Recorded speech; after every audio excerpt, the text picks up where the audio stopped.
Swag out there and boss. Look, is that bow tie paisley? You. And welcome to another episode of the Sartorial and Geek podcast by Webster Style, where we talk about bow ties, comic books, and everything in between. I'm your host, Webster Style, the man, the voice, the fragrance.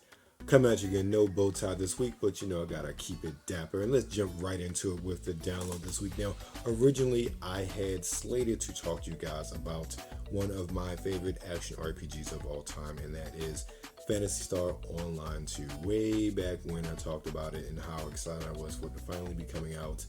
But then, for Pride Month, Microsoft made their award-winning narrative adventure game, Tell Me Why, free for anyone on the system. So sorry, you PlayStation owners, it is a Microsoft exclusive. It is done by the same studio who has done the Life is Strange series. So if you're familiar with those games, you're going to be familiar with Tell Me Why. And Tell Me Why is a story of two siblings, Tyler and Allison, as they are reunited after years apart back in their hometown and start to have these visions as they try to piece together the clues that ultimately led to the death of their mother. Now, it seems like a very, obviously it's a narrative adventure, so it's a very story-driven title, which usually is right up my alley. One of my favorite games of the past 10 years or so has been the Walking Dead series from Telltale, and that was very much a narrative adventure sort of deal. So I really enjoy those games. I am all about story when it comes to games and gameplay. I'm not too big on the multiplayer aspect like I was when I was a lot younger. It's very much about telling a good story. So something like this is really up my alley. And also when I saw it, I'm like, why is this offered for free during Pride Month? And then I realized during the trailer after watching it a couple times, because I was familiar with this game, but this is not one of those games that I would run out to get, especially with the backlog of games that I currently have on my Xbox because of, Gold, and also Game Pass. There's just too many games to play, and obviously I'm still working my way to finish through Ghostbusters. I haven't played that since last week or so. I did pop in Left 4 Dead 2, which amazingly people are still playing online, which so was really fun to play that again. Getting back to Tell Me Why, it's one of those games where I didn't understand why, and then I realized, one of the main characters is transgender. So I'm interested to see how that plays out as part of the story, especially considering it seems like their childhood or things in their childhood led to the death or murder of their mother. And I think that's kind of what they're trying to piece together based on the trailers that I've seen. So that is Tell Me Why. It's on the Xbox platform, so you can download it on your Xbox One, Xbox One X, Xbox Series X, and Xbox Series S. So there you go with the download, and I'll probably talk about Phantasy Star Online 2 next week because I really enjoy that game. Don't play it as much as I thought I would, but it's still just fun just to get into, but I'll talk about that later. So one of the things that I am always about on this channel and just in general is image, self-image, how you present yourself, how you project yourself to others. You only get, they say, 15 seconds to make a first impression on anyone that you meet. And once you don't, or if you're unable to successfully make a good first impression, then you're constantly battling to get rid of that negative stigma that that person has of you. Well, recently the comedian Monique, she got online and she basically made her feelings known about some things she saw while traveling, particularly in this case I believe it's to Jackson, Mississippi or somewhere in Mississippi, when she was in the airport. And she made comments referencing females, women in particular, just how they were dressing in a kind of way. Particularly she highlighted the plethora of bonnets that she saw women of all ages, particularly younger women, wearing in the airport during travel. Now, I'm going to stop it right here, and I'm going to give you a clip of what she said, and then I'm going to come back on the back end, because obviously I'm not here to comment on what women should and should not wear. That is not my wheelhouse, but I do have some opinions as to how this relates to men. So sit back, relax, listen to a little bit of what Monique has to say, and then I'll come back and give you my thoughts. Mississippi. And as we began to walk through the airport, I saw so many, actually too many to count and too many for me to tap. But I saw so many of our young sisters in head bonnets, scarves, slippers, pajamas, blankets wrapped around them, and this is how they're showing up to the airport. And I've been seeing it, not just at the airport, I've been seeing it at the store, at the mall. I've been seeing sisters showing up with these bonnets and headscarves and their slippers. And the question that I'm having to you, my sweet babies, when did we lose pride in representing ourselves? When did we step away of let me make sure I'm presentable when I leave my home? Let me make sure I'm representing the family I created so that if I'm out in the street, I look like I have pride in myself. And I'm not saying no full face of makeup. I'm not saying no full front lace frontal. I'm not saying none of that. All I'm saying is, could you please comb your hair? And if you don't want to comb your hair, they got enough shit out here now, baby, where you can style yourself up and look like you have pride. I'm not saying you don't have pride, but the representation that you're showing, someone would have to ask you to know that you had it. Now, one of the things that Monique really talks about, women particularly, if you want to be a queen, you need to present yourself as a queen. And I wholeheartedly agree. I don't think that you should dress the nines everywhere you go. However, the one thing I see that people in general, but I'll particularly talk about African Americans, there's a general lack of self-respect in how we choose to present ourselves to the world. And I see this all the time, and it's one of the reasons why I dress the way that I do. For instance, in my other life, we have standing meetings, and just because of the time in the morning and getting some things together within my home, I was running behind, and I literally sat there in my walking hoodie and walking clothes, and I have known some of those individuals for years. That was the first time I've ever seen me in anything other than how I present myself to them, which is this. And it wasn't shocking. It was like, hey, you're human, sort of thing. But the image that I project to the world is very important to me. It's very important as an African American man for people to see me in a certain light, because if I don't, then they will draw their own conclusions, and usually those conclusions are not going to be the best ones, because I am an African American man, and it's something I've battled with my entire life. Going forward, coming from an inner city neighborhood, growing up with the stigma that people place upon you for where you grow up, and then ultimately becoming a man. And we all know just the perceptions that we have, well, I should say society has on African American males, whether it is through media or through personal, just generational stereotyping. I have made it a point to present myself in a certain way, because that is how I want others to see me. That is the impression I want others to get of me. Even when traveling to an airport, I am not necessarily in a suit and tie, but I am not looking any kind of way just to go. And yes, I understand that you want to be comfortable.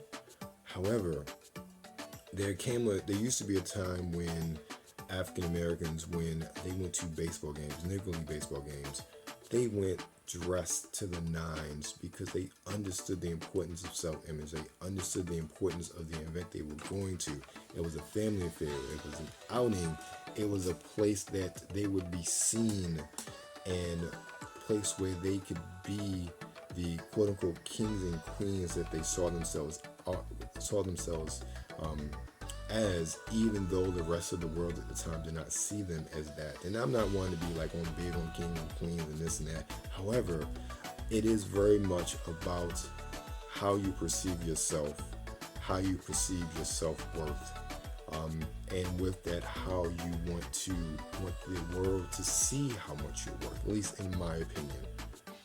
I really am dismayed when I see even men of my age, but particularly younger generations of men who have no idea how to tie a tie. They were never taught, or do not see the value in dressing up instead of dressing down, or constantly being athletic wear, or having, and I'm going to sound real old school, but having your pants hanging down below your buttocks and no belt on and your underwear showing. Like, that is, I don't understand why is that attractive.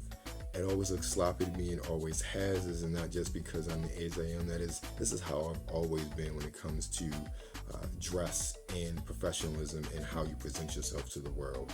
And again, that is something that was stressed upon me at an early age, and something I've carried with me till the age I am.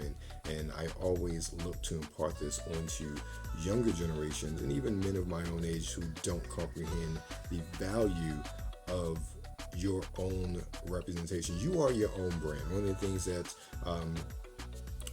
seminar I watched from Brother Christopher Crosley and his Mantle Movement on Facebook, they were talking about your own brand, or branding yourself. Like, you are your own brand. You know, you may not be on YouTube or Instagram or what have you pushing something, but you are Mr. So-and-so or Miss So-and-so when you go out into the world. You are your own personal brand. And how you choose to represent your brand is only up to you, whether it is in a casual setting, whether it is in a professional setting. You are the only one that can dictate how people see you. And I think that is something that we lose, because it's like, oh yeah, people can leave the house how they want to. They have the right to. Yes, you have the right to, but should you? One of the things that I was dismayed about was the fact that Monique caught a lot of blowback from the community with regards to her comments like, who is she? I'm like, why do people always shoot the messenger? It's like, you're always quick to shoot the messenger and not listen to the message. My significant other will never walk out of the house wearing a bonnet. Not because I wouldn't allow her to, because she has common sense not to do that. Because a bonnet and things of that nature is something you wear in the house to protect your hair. Or it's something you wear in the beauty parlor. It's something where you go to sleep. You don't wear that to the airport. You don't wear that to go outside. My mother wouldn't do that. My sister might. She's a little ghetto. But all jokes aside, it is just, I feel like there's a certain lack of self-respect when you feel as though it is all right to wear those things out of the house. And I've seen many people talk about or argue like, oh, you just run to the store, this and that. Like, yes, I have seen that happen. I grew up with that. Just, you run to the store, that's how you dressed. You just want to get something. That's one thing. But we're talking about going to the airport. You got up early. You packed. You got an Uber, you drove, or what have you. You're waiting in public, in a public place with other people. And then you're going to catch a mode of transportation that's going to take an hour to several hours to get to your destination. So this is not a quick jaunt to the grocery store down the street to pick up something that you forgot while you're making a meal or you're preparing Thanksgiving dinner. So it's early, and trust me, Thanksgiving, I saw many people walking up to my local grocery store with slippers on, with rolls in their hair, hell, with robes on, because they literally just, now they had pajamas on underneath, but literally just running into the store to get something because they were preparing dinner for the evening. They were not traveling to some far off destination. So I say that to say, you will be, and oftentimes you will be addressed how you are dressed. When I am traveling, when I'm not with loved ones and I'm traveling by myself, this is how I dress. It doesn't matter where I am. I'm wearing a jacket, I'm wearing slacks, I'm wearing my double monks. I am wearing probably a tie, if not just a button-down shirt. Why? Because I get different results than those that do not. I get treated a different way. I get looked at a different way. Even if you're sitting in coach, you are seen as someone who is going to conduct themselves and also has self-respect for themselves. And I'm not trying to get on a high horse and preach or anything like that, but your image is all that you have in this world. Your image and your word. And nobody's going to get to your word if they perceive you as something that you are not. So you need to make it a point to make sure the world sees you for what you want them to see you as. Another thing, I watch many people on Instagram and Instagram lives, and particularly, I've talked about watching Kevin Samuels before, and particularly I see how some of the ladies get online, and I'm like, you're on camera for the world to see, and you literally get on any kind of way. I don't comprehend that. If I'm getting on live with anybody, I'm looking presentable. I'm selling my brand, whether it's my personal brand or I'm selling Webster Style. That's the way it should be, and that's how it always should be. And when you leave, when you walk out of the house, you are selling your brand. You're selling the brand of who you are to everybody else around you in the world. So I would say to you and implore you to think about that before you leave the house. What is it, or what message do you want to convey to the world about who you are, about what you stand for, about what you want out of life, and also, more importantly, how they should treat you. You should always treat people with respect. However, we know full well, and there are cases that have been documented where people are treated one way when they're dressed like they just walked out of a rap video, no disrespect to rap videos, and they're treated another way when they're wearing a suit and tie. So gentlemen, specifically, think about, what is your brand? What are you selling? What are you conveying when you walk out of the house? And how does that relate to how you view yourself and your own self-respect? So that's my soapbox today. Thank you, Monique, for the comments. And I hope that a lot of people really listen to the message and understand the message, not just what she's saying, what I'm saying as well, because it's not about, oh, I'm holier than thou. It's about, just think about how you present yourself to the world. I think with the internet, we've lost so much of that thinking part about how you present yourself and what you want people to see, that it is so commonplace that you don't think about it anymore. It just is what it is. And that's a representation, and that representation of yourself is something we should always think about.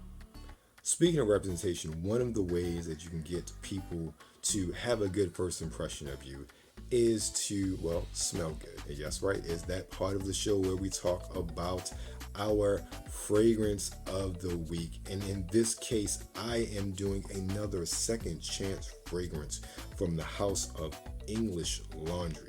In this case, it's London by English Laundry. And I've featured London a lot because it is one of those Creed Aventus style fragrances, which I have come to like a lot. Now, initially, when I first bought the bottle about a year or two ago, I was not impressed. It smelled good, don't get me wrong. But for whatever reason, it lasted like a New York minute. It smelled great, didn't have great projection, and I seriously got 1 to 2 hours out of that fragrance. Was highly disappointed. Was really, but this is before I bought Tisha Waters. Was my worst. I feel like the worst fragrance in the whole line from English Laundry that I had experienced at that point in time.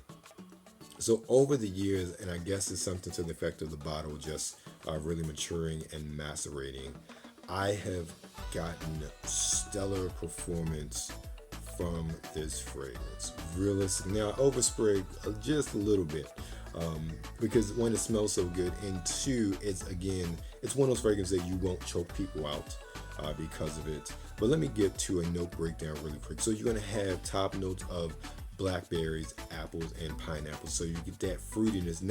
And again, with pineapple, it's not that strong citrus like a bergamot or a lemon. So you got that sweet citrus combined with the apple and the blackberries. And the base notes, you're then going to have that bergamot, that juniper, that patchouli, and that ambergris. And then in that base note, the heart note, the middle note was before. Now we're in the base note. The base notes, you're going to have vanilla musk, lemon, and, not lemon, jasmine, and the oak moss. So if you have listened to this podcast before, you know that I'm a sucker for vanilla, especially in the base, and I really love how it works. And I feel like to some degree it gives a smokiness to it, and I totally forgot to bring the bottle today, but it brings a smokiness to it that you really wouldn't think of from the note breakdown. So you get a little bit of smokiness on the back end, especially with a combination of the oak moss, vanilla musk, and then with the sort of melding of those mid notes, especially at juniper and patchouli. So it's really one of those ones where I can grab, much like any quality Creed Aventus fragrance. Creed Aventus is that kind of King of Kings, all-purpose sort of fragrance that you can wear casual, but also is perfect for your dress up sort of affairs as well. It's just that price tag of $400+ for like 100 ml bottles is not exactly appealing to most of us. So London is one of those ones that I picked up at a rack store, I think for about $16. Even at its full price, for the way it's performing now, I think full price you could find it for like $80 or so. It is definitely in the realm of quality for that. The way it's performing now, the way it performed initially, I would not have recommended it to anyone at full price. But if you can find it at a discounter, that's really great. It's definitely a quality fragrance, in my opinion.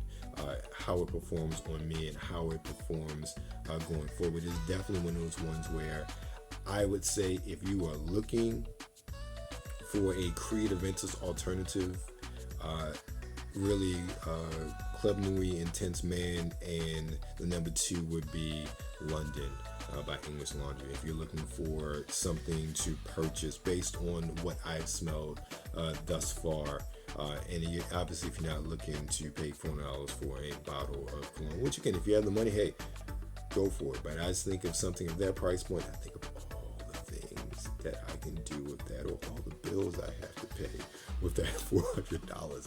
I'm always a bills-minded sort of person in that regard. So that's my second chance fragrance, the fragrance of the week, London by English Laundry. And I'm going to put a picture of the bottle up here so you know what to look for when you go into the stores. And this has been another episode of the Sartorial and Geek podcast by Webster Style, where we talk about bow ties, comic books, and everything in between. I've been your host, Webster Style. Again, you can find us on the web at websterstyle.com or sartorialgeek.com. Find us on Instagram at Sartorial Geek or at Webster Style. Find us on Twitter at Webster Style, and always feel free to drop us an email at info@websterstylemagazine.com. Thank you very much for your time, and remember, be safe out there and stay blessed. You're a killer. Ooh, I mean, this is me right here, baby.